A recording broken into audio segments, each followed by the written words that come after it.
Welcome to the NBA Coast to Coast podcast brought to you by thelines.com. Coming to you from the West Coast, Josh Lander, joined as always by Nate Weitzer on the East Coast. And we've got playa props here for you guys on a Wednesday. We got 10 games on the slate to choose from, so plenty to look at here. Make sure to like and subscribe to that page. We've also got a couple game videos up for you tonight on this big slate. And we want you to head to thelines.com as well. That's where you can get all the great written content. Nate and I are throwing the picks up there. Mo's got some picks up there these days as well. We've also got that odds finder tool that you can make sure you're getting the best odds available to you from all these bets you're trying to make in the NBA this season. Nate, let's go ahead and jump into your first NBA play-up prop for tonight. Is LeBron James for sure playing?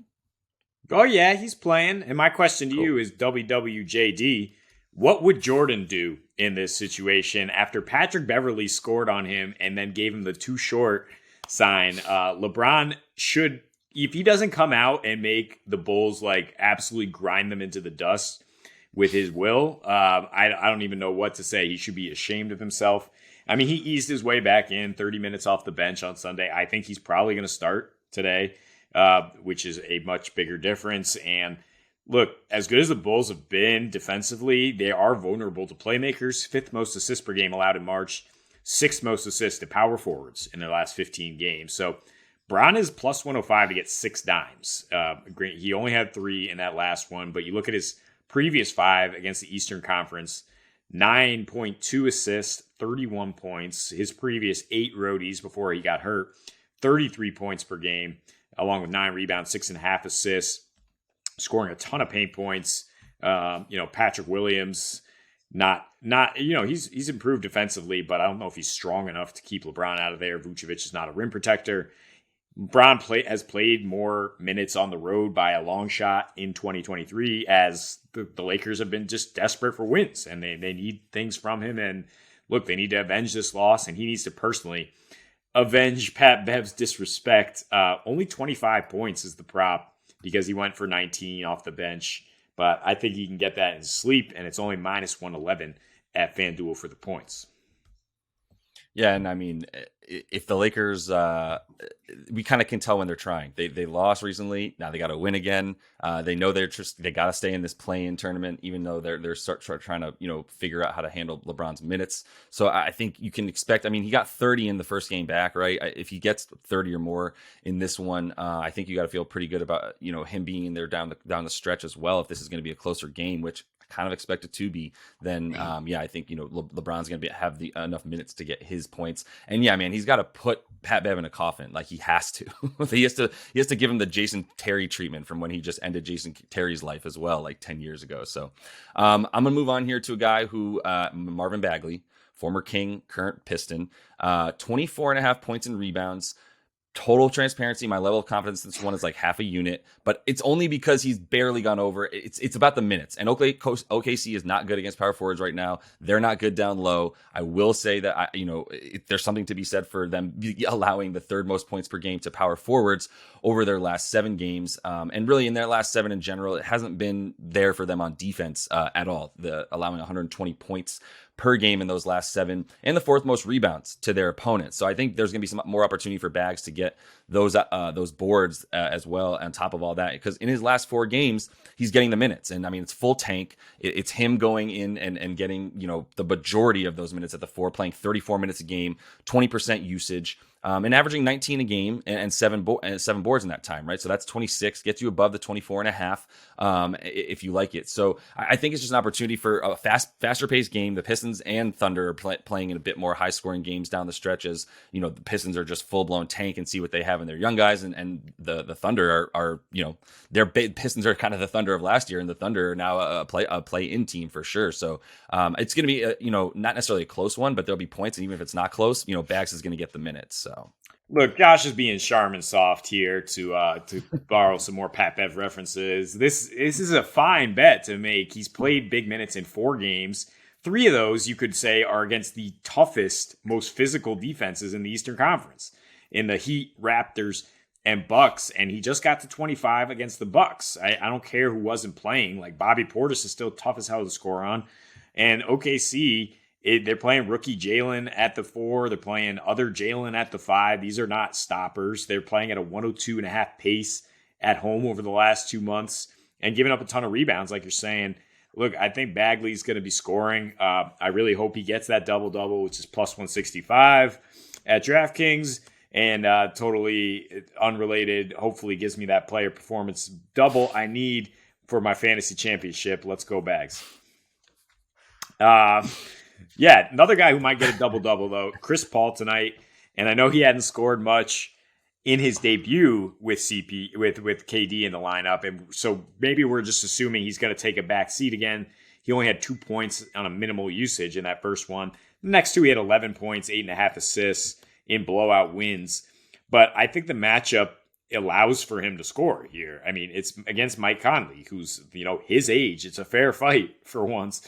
In his last three against Conley and the Jazz, 22 points, 10 assists per game. He loved to put Gobert in that torture chamber, right, in the pick and roll. And Gobert's out there again, too. So his last four against Minnie without those guys, 19.5 points, 11 assists.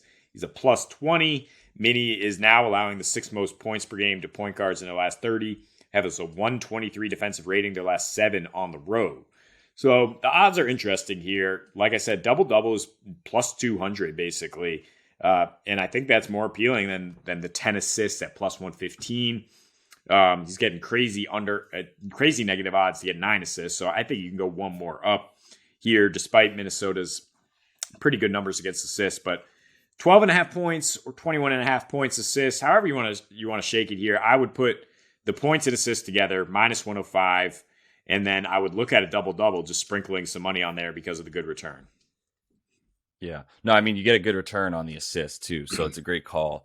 In general, I think CP3's happy to be just handing the ball out to guys. He knows he doesn't have to score now. He's got two of, if not the two best wing scorers in the league on his team. So I think he's going to be just fine diming those out. Shout out Conley, by the way. I really like what he's done since he came to Minnesota, kind of resurging his career that was falling off big time in Utah. There's enough of him left to be a serviceable point guard if this team gets in the playoffs, but not going to be a great matchup for stopping CP3 from just getting his assists off in this one. So yeah, I love the assists in that one. Let's finish it off with a different point guard, Jrue Holiday. This is a not nearly as important game for the Bucks as what they're going to play against the Celtics, where they can essentially wrap up the 1 seed with a win tomorrow on the second leg of a back-to-back. But this first one versus Indy, it's a pretty good matchup for Jrue, right? Minus 111 for the points. That's on FanDuel if you want to go over 16.5 points.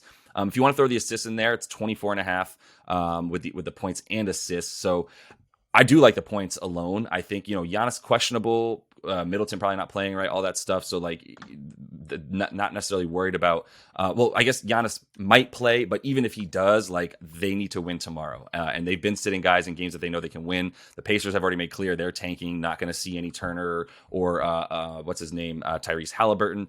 Buddy Hield has been out forever as well. So, this is already a bad defensive team in Indiana, and they're just trying to see what they have left. And a lot of those young guys actually have been playing well and scoring and playing in high scoring games, like the Nemhards of the world. So, basically for Jrue, the reason I like this is he's the guy that carries the offense in these situations, and they know that they can rely on him to be the adult in the room when they don't really have anybody else that they're playing, and they want to save Giannis, who is much more susceptible to getting injured in games, which is why you would sit him because of the way he plays versus Jrue. And he's had a really good time playing against these Pacers, Mr. Holiday there. In his last 7 versus Indy, 22.5 points a game with about 11 assists in that time. And really over the last 3 seasons, you go all the way back, 25 a game, 10 assists, and about a 24.5% usage rate. So I think, the usage that he's going to get tonight, he's got a little bit of a higher usage rate on the road. He gets a little bit more minutes per game as of late in this month of March, which is about to end, but he's been playing super well and a lot in that time, more than 32.5 minutes per game in the month of March. So I think, with him in this position and them needing to rely on him so much, the points feel like a really fair bet in a game that probably is going to get a decent amount of them. Yeah, I mean, that last game was extremely high scoring. And it was TJ McConnell leading the Pacers. And with Halliburton out, that's who's going to be on Jrue. And McConnell is a real pesky defender who will try to pick your pocket, but he's really undersized. And Drew's not going to have much trouble taking care of the ball. That's why he's averaging 22 against Indy, right, recently, is because he can then just take advantage of his size. He's an underrated guy in terms of back to the basket game. And I think they can exploit that. And like you mentioned, Giannis could use a little rest. Middleton and Ingles are both questionable. as they prepare for the bigger game tomorrow night. They know they can get the Pacers if Jrue carries them. Yeah, for sure. And they got to wrap this thing up. So you can't just like not play anybody and lose this game, or you're putting yourself behind the 8 ball against the Celtics, who are giving you a chance by getting blown out by the Wizards last night. But that is all the time we have for you in this one. Make sure to like and subscribe to that page. Continue to follow along. Check out the other couple game videos we have up for you. And until we see you next, happy betting.